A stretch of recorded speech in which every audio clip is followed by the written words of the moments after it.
Waraka wa pili wa Paulo kwa Wakorintho, mlango wa 3. Je, tunaanza tena kujisifu wenyewe? Au tunahitaji kama wengine barua zenye sifa kuja kwenu au kutoka kwenu?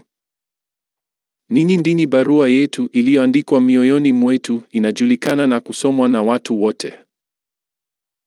Mnadhihirishwa kwamba mmekuwa barua ya Kristo tuliyoikatibu, iliyoandikwa si kwa wino, bali kwa Roho wa Mungu aliye hai, si katika vibao vya mawe, ila katika vibao ambavyo ni mioyo ya nyama.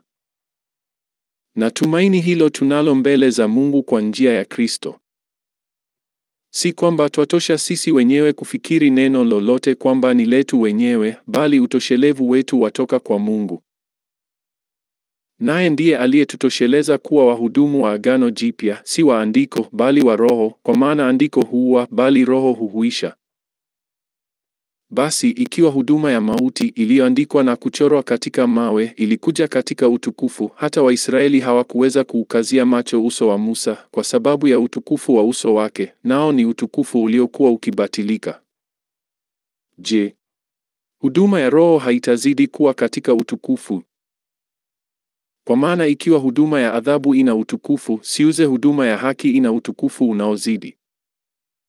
Maana hata ile iliyotukuzwa haikuwa na utukufu hivi, kwa sababu ya utukufu uzidio sana.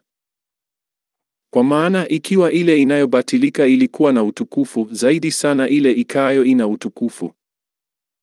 Basi kwa kuwa mna taraja la namna hii, twatumia ujasiri mwingi.